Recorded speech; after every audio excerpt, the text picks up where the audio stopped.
Welcome to star kitchen சமையல். இன்றைக்கி நம்ம பார்க்க போகிறது ரொம்பவே சூப்பரான ஒரு டெசர்ட் ரெசிபி தாங்க பார்க்க போகிறோம். அதை பார்க்குறதுக்கு முன்னாடி நம்ம சேனல் லைக் பண்ணுங்கள், ஷேர் பண்ணுங்கள், கமெண்ட் பண்ணுங்கள், சப்ஸ்கிரைப் பண்ணுங்கள். கூடவே இருக்க பெல் பட்டனையும் ப்ரெஸ் பண்ண மறக்காதீங்க.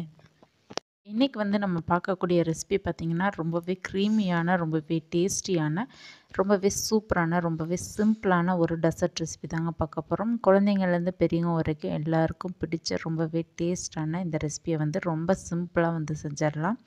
அதே மாதிரியே பார்த்திங்கன்னா ரொம்ப கம்மியான இன்க்ரீடியன்ட்ஸ் வச்சு செய்யக்கூடிய இந்த ரெசிபியை கண்டிப்பாக ட்ரை பண்ணி பாருங்கள். இப்போ எப்படி செய்யலான்னு பார்க்கலாம்.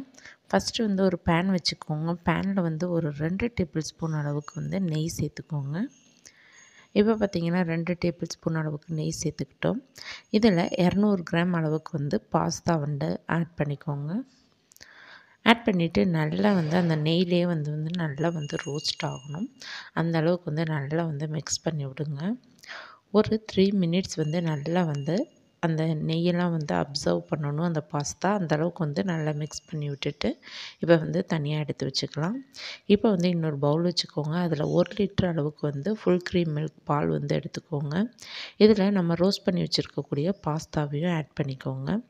ஆட் பண்ணிவிட்டு லிட் போட்டு ஒரு 5 to 10 மினிட்ஸ் நல்லா குக் ஆகட்டும். நீங்கள் பாஸ்தா எடுத்து நீங்கள் அமைக்க பார்த்திங்கன்னா நல்லா மேஷ் ஆகணும். அந்த அளவுக்கு அந்த அளவுக்கு பாஸ்தா பால்லையே நல்லா வெந்திருக்கணும். இப்போ பார்த்திங்கன்னா பால்லையே நல்லா வெந்துருச்சு. இப்போ இதில் சிறிதளவு ஏலக்காய் தூளியும் ஆட் பண்ணிக்கோங்க. ஆட் பண்ணிவிட்டு இதில் 2 கப் அளவுக்கு நம்ம இதில் சுகர் ஆட் பண்ணிக்கலாம். இப்போ பார்த்திங்கன்னா 2 கப் அளவுக்கு சுகர் ஆட் பண்ணிக்கிட்டோம். ஆட் பண்ணதுக்கப்புறம் நீங்கள் இதை நல்லா மிக்ஸ் பண்ணி விட்டுருங்க. இப்போ பார்த்திங்கன்னா நல்லா சுகர் நல்லா மெல்ட் ஆகணும். மெல்ட் ஆகிற அளவுக்கு நல்லா மிக்ஸ் பண்ணி விடுங்க. இப்போ பார்த்திங்கன்னா நம்மளுடைய பாஸ்தா நல்லா வெந்துருச்சு. நல்லா சுகரும் நல்லா மெல்ட் ஆயிடுச்சு. இப்போ பார்த்திங்கன்னா ஃப்ளேம் நல்லா கம்மியாக வச்சுக்கோங்க. இந்த ஸ்டேஜில் ஒரு 2 டேபிள் ஸ்பூன் அளவுக்கு கஸ்டர்ட் பவுடரை 2 டேபிள் ஸ்பூன் அளவுக்கு தண்ணியில் நல்லா மிக்ஸ் பண்ணிவிட்டு இதில் சேர்த்துக்கோங்க. சேர்த்துட்டு நல்லா ஒரு 3 மினிட்ஸ் குக் ஆனால் போதுமானது. ஏன்னா நல்லா க்ரீமியாகிரும் நம்ம கஸ்டர்ட் பவுடர் சேர்த்த உடனேவே. இதில் இப்போ பார்த்திங்கன்னா தனியாக ஒரு பேன் வச்சுக்கோங்க. அதில் 1 டேபிள் ஸ்பூன் அளவுக்கு கீ சேர்த்துக்கோங்க. இதில் உங்களுக்கு என்ன விதமான நட்ஸ் இல்லை ஃப்ரூட்ஸ் எது வேணாலும் நீங்கள் ஆட் பண்ணிக்கலாம்.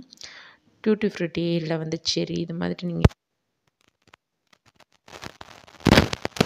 எல்லாத்தையுமே ஆட் பண்ணிக்கலாம். எந்த அளவுக்கு நட்ஸ் ஆட் பண்ணுறீங்களோ அந்த அளவுக்கு ரொம்ப டேஸ்டியாக இருக்கும்.